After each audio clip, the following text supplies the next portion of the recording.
Hello. महाराज जी। हाँ, ही कर रहे हैं ना हाँ। कि एक हमको जो है जिस दिन प्रोग्राम था हमारा उसके दूसरे दिन जो है हम्म। सांप काट लिया हमको। अच्छा। हाँ, तो एक इधरे रहते हैं आश्रम पर।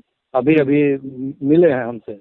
अच्छा। तो हाँ, अभी जो है यहीं पे अभी जा रहे हैं। हम डेरे पर है, रास्ते में ही जा रहे हैं।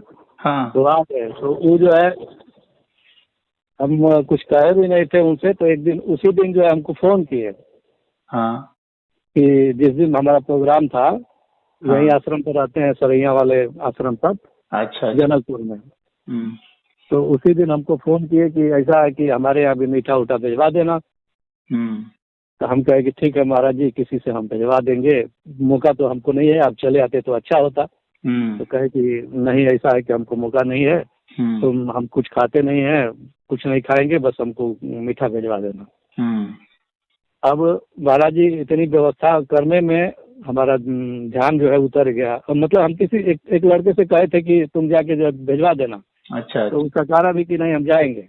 हम्म। और हम जो है दूसरी व्यवस्था में फंस गए, फिर हमारा ध्यान से उतर गया। तो हम्म। आज मिले थे, हमको सांप काटा था। तो वो कह रहे थे कि इशारा कर रहे थे कि जो कार्य हुआ है तुमने कुछ गलत किया था, उसीलिए जो है ये कार्य हुआ है। और तुम कुछ पुण्य किए थे इसलिए बच गए, नहीं तो तुम बचे नहीं होते। हमको अभी जो है धमकी दे के गए हैं और अभी जा रहे हैं और कह रहे हैं कि आगे भी तुम्हारे साथ ऐसा होगा। अरे ऐसा है और ना। महाराज जी हम कहे कि हम महाराज जी से बात कर रहे हैं, हमारे भी गुरु जी हैं, कह रहे हैं कि बात कर लो, जो करना है कर लो। हम कहे कि ठीक है, हम बात कर लेंगे महाराज जी से। हम्म। नहीं, उसमें तुम्हारा कसूर नहीं है थोड़ा भी, क्योंकि तुमने कहा था कि दे देंगे, तुम्हारा इरादा भी था। तो वह तो तुम भूल गए। भूलना तो भाई, वो तो ईश्वरीय व्यवस्था है, आदमी भूल गया, इतनी व्यवस्था में उलझा था, तो तुम्हारा इसमें कोई कसूर नहीं निकलेगा। अगर कोई भूल गया तो भूल गया, समझ रहे हो। जी। मनुष्य अपने इरादे से जो है पाप और पुण्य कर्म करता है।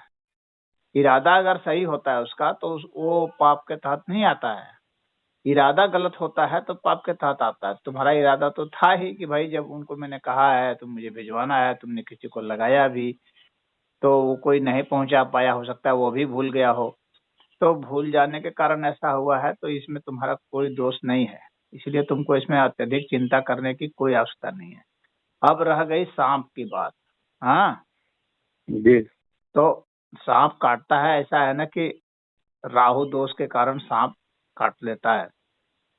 हाँ। तो ये जानवर हैं, चारों ओर जानवर घूमते हैं, तो ये किसी को भी काट सकते हैं। ऐसा थोड़ी है कि तुम्ही को काटे हैं, कईयों को काटते रहते हैं, किसी को काट सकते हैं।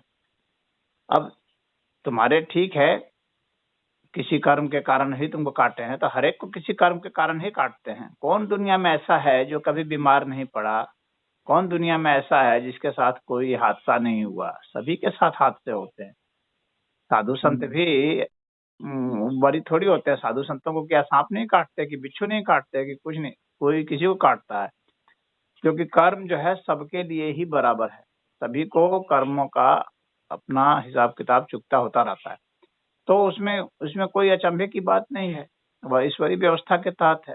तुम्हारा हृदय तो नेक था ना, तुम्हारा हृदय पवित्र था, तो तुमको इसमें परेशान होने की जरूरत नहीं है। अब रही आगे की बात, कि आगे क्या होगा। आगे जो होगा देखा जाएगा। आगे क्या होगा वो क्या जानते हैं कि आगे क्या होगा, कि उनके साथ क्या होगा, कि अन्यों के साथ क्या होगा। नहीं, अभी आए थे, अब वो कह रहे हैं कि यही पे कि ऐसा है कि हम नहीं, देख रहे हैं। ऐसे तुम लोग भी होते हैं ना, ऐसे तुम लोग अच्छे तुम स्वभाव के नहीं तुम होते हैं, जो दूसरों नहीं, तो को कह रहे हैं कि तुम भूल किए थे, उसी का तुमको परिणाम मिला है। तो हम समझ गए कि इसका मतलब कि हम नहीं तो। ऐसा ऐसा कुछ नहीं है कि जो है तुम भूल किए थे। तुमने कोई भूल नहीं की थी, तुम्हारा इरादा साफ था, तुम्हारी तरफ से भूल नहीं है। वह जो काटने की घटना हुई है वह अन्य किसी कारण से हुई है, ये इसी के कारण हुई है। इसका क्या कौन सा वो है, इसका कौन सा प्रमाण है कि इसकी वजह से, कि किसी व्यक्ति को तुमने कहा मिठाई देंगे और मिठाई नहीं दी किसी कारण से, तो उसके कारण ही सांप काट लिया? इसका कौन सा प्रमाण है? ये तो अपने मनमानी बात है कि भाई नहीं तो उसमें आगे भी जोड़ रहे हैं ना शब्दों को, आगे। कि हाँ ऐसा है तो कि आगे भी उनसे तुमको। पूछो कि ठीक है तो फिर बताओ तो जरा कि कल क्या होगा हमारे साथ, आज आज कब काटेगा सांप, जरा फिर बता दो तो जरा। ये बेकार की बातें हैं। हम कहे भी उनसे कि देखिए ये महात्मा का गुण नहीं है महाराज जी। हाँ, अगर ये अगर साधु संत जो है हमसे, ना, ये साधु संतों का गुण नहीं है। संत जो है कभी हम उनसे कहे किसी के कि बारे ये में साधु, बुरा नहीं सोचते ना बुरा करते हैं। ये संत का गुण नहीं है। अगर आपको हाँ लग रहा है कि हमसे भूल हो जा रही है और आप उसका परिणाम देंगे, तो आप हमसे दूर रहिए और हम आपसे दूर रहेंगे। ना आप हमसे मिलेंगे, ना हम आपसे जो है गलती होगी, और ना ही हमको कोई भुगतान करना पड़ेगा। हाँ, तो तो गलती होगी तो उसके हम लिए उनसे कह ईश्वर दिए हैं। परमेश्वर है ना। तो इस हाँ, अस्तित्व की इस अस्तित्व में कौन सी घटना घटेगी, कौन सी नहीं, उसके लिए ईश्वर होते हैं। उसके लिए कोई साधु संत नहीं होता है। हाँ, और जो श्राप देता है उसके ऊपर भी श्राप पड़ता है। उसको ये नहीं पता है उस साधु को, यदि वह कुछ कहेगा तो वह किसी का हित सोच रहा है भीतर से, तो उसके खिलाफ भी अहित कोई बात होगी। और नहीं तो हाँ आगे की भी बात दर्शा के हाँ, जा तो रहे हैं कि उनके साथ बुरा नहीं होगा। यदि वे किसी के लिए बुरा सोच रहे हैं, वे तुम्हारे लिए बुरा सोच रहे हैं, तो उनके साथ बुरा नहीं होगा, उनके साथ भी बुरा होगा।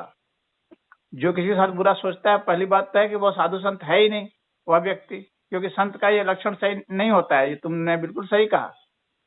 हमने संत कहा वो कि आप होते जो हैं है, जो किसी जब का जब बुरा नहीं सोचते हैं। आपका इसमें हाथ है, तो अगर आप जो है कह रहे हैं कि इसकी वजह से हुआ है, तो ये आपका संत का गुण नहीं है। तब नहीं, इसका मतलब है कि अगर हमसे कोई गलती हो जाएगी तो आप जो है कुछ न कुछ कार्रवाई करेंगे। तो इसका, इससे अच्छा है कि आप अपने रास्ते जाइए, हम अपने रास्ते जाएं। हाँ, वो तो और रही बात ये तो जो है, ये रही बात राक्षसी आगे प्रवृत्ति आगे होती की कि आगे भी कुछ हो सकता है, तो हम कहें कि हमारे भी गुरु जी हैं, हम अपने गुरु जी से बात करेंगे। तो कह रहे हैं कि बात कर लो गुरु से। हम कहें कि ठीक है, हम अब बात कर लेंगे, उनसे भी बात कर लेंगे। उनके भी दिमाग में हम रख डाल देते हैं कि नहीं जो है ऐसी ऐसी बात कर रहे हैं। है। वह जो बात है वो पहली बात है कि संत कभी भी किसी का हित नहीं सोचते न करते हैं। हाँ, करना तो दूर रहा, सोचते भी नहीं है। और जो इस तरह से सोच रहा है तो वह तो संत में आएगा ही नहीं। अब रही बुरे की बात, तो दुनिया में ऐसा कौन है जिसके साथ कोई बुरी घटना नहीं होती है? हर एक के साथ बुरी और अच्छी घटना होती रहती है। तो जी। उसको इससे जोड़ना, अब वो तो बस अहंकार है, बस उनका अहंकार की वजह से ऐसा वो कह रहे हैं। और ऐसे लोग जो हैं आसुरी प्रवृत्ति के होते हैं। भगवान ने गीता में कहा है कि इस तरह के लोग आसुरी प्रवृत्ति के होते हैं।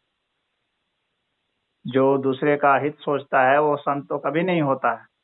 हाँ, सैद्धांतिक रूप से असहमति एक अलग बात है कि सैद्धांतिक रूप से असहमति तो तुम्हारा उसमें कोई कसूर भी नहीं था, कोई दोष भी नहीं था, तुमने अपने से किया कि भाई तुमने नियुक्त भी किया, तुमने लगाया भी, लोगों को भूल गया। वो ठीक है भाई, इतना प्रेशर होता है, नहीं महाराज जी, इतना आदमी भूल प्रेशर होता जाता है। है तो वो हम भूल। उनसे कहे भी, ये सारी बातें हम उनसे कहे भी, लेकिन फिर भी वो नहीं सुन रहे हैं। अरे वो नहीं सुनते, छोड़ो, उनके चक्कर में मत पड़ो। ऐसे ऐसे कितने साधु सब घूमते रहते हैं, इनके चक्कर में बहुत मत पड़ो। ये अब सब हमारे नाम साथ मात्र के घटना, साधु हैं, इनको भी बहुत कुछ अभी सीखना है। ये तो इसका मतलब है कि यह जो है अपने मिठाई के लिए, मिठाई इनके लिए ज्यादा महत्वपूर्ण है। इसका मतलब तो यही ना हो गया कि हाँ मिठाई ज्यादा, मिठाई होगी। इसका मतलब यही हो गया कि मिठाई ज्यादा महत्वपूर्ण है। तो मैं लालची किस्म का आदमी है, जिसके लिए मिठाई ज्यादा महत्वपूर्ण है, किसी की जिंदगी महत्वपूर्ण नहीं है, तो वह व्यक्ति कैसा व्यक्ति होगा? आसुरी व्यक्ति है। ऐसे के फेर में पड़ो ही नहीं। हाँ, इस पर ध्यान देने की बहुत जरूरत नहीं है। ऐसे और ऐसे लोगों के पास कोई ये पूर्ण प्रताप नहीं महाराज जी होता कह है। रहे हैं कि जैसे आगे भी तुम्हारे साथ अनित हो सकता है, तो ऐसा इसका कुछ नहीं मतलब। होगा। आगे होगा तो फिर आगे बचने का भी तो उपाय होगा। अगर, और किसके साथ आगे नहीं होगा? उनके साथ नहीं होगा आगे कुछ। सबके साथ होगा। वो विधाता कौन है? वो विधाता तो ईश्वर है ना। उनका जो विधान होगा वो होगा, और जो भी विधान होगा उसको स्वीकार किया जाएगा, किसी के साथ भी जो होगा। ये सब बिना मतलब की बातें हैं, इसके ऊपर तुम बहुत गौर मत करो। ऐसे लोग जो होते हैं ना, बहुत लालची टाइप के लोग होते हैं, इनकी छोड़ो। जी। हाँ, जो जो कि मिठाई को ज्यादा तवज्जो देता हो, हाँ, और किसी की जिंदगी को तवज्जो नहीं देता हो, तो ऐसे व्यक्ति की मानसिकता समझी जा सकती है कि कितना अच्छे प्रकार की मानसिकता है। जी। इसलिए ऐसे के चक्कर में मत पड़ो। से दूर ही रहना। तुम ठीक कहे कि आपसे भी दूर रहेंगे, आप भी हमसे दूर रहिए, तो बहुत सही कहे तुम। नहीं, हम तो उनसे कह दिए महाराज जी। हाँ, कि आप जब ऐसी तुच्छ भावना है आपके अंदर हाँ कि आपको जिंदगी का मोल नहीं है बल्कि आपको जो है इसका मोल है, हाँ, तो मिठाई को। हम आपके साथ रहेंगे तो हो सकता है कि हाँ कहीं न कहीं त्रुटि और हो, हाँ और त्रुटि होगी तो हो सकता है कि आप जो है उस पर कुछ कार्रवाई करें, तो उससे बढ़िया है कि आप अपने रास्ते जाइए, हम अपने रास्ते जाइए। हाँ, बहुत सही कहे, बहुत सही कहे। ठीक है, इसमें कोई बहुत ये होने की जरूरत नहीं है। हाँ हाँ, हाँ, तुम लोग अपना जो है, हर कोई व्यक्ति अपने पुण्य प्रताप से बचता है ना। तुम्हारे अच्छे कर्म हैं तो बचोगे, क्यों नहीं बचोगे। हाँ, तो वैसा कुछ नहीं है, जी। के लिए बहुत ज्यादा तुमको अटेंशन देने की जरूरत वही नहीं है। थोड़ा सा टेंशन हो गया है ऐसे कि लालची लोगों को बहुत वैल्यू देने की जरूरत नहीं है, जो जी, किसी मिठाई के बदले किसी की जान लेने की भी सोचता हो। आगे की बात बोलने लगे कि नहीं आगे का जो है आगे भी हो सकता है तुम्हारे साथ।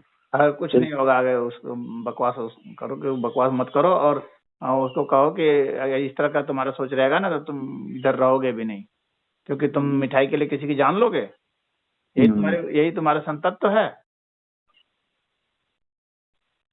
तुम श्राप दे रहे हो, इसका मतलब कि तुम वैसा ही इरादा रख रहे हो, दूसरे को भयभीत करके जो है तुम कुछ करना चाह रहे हो।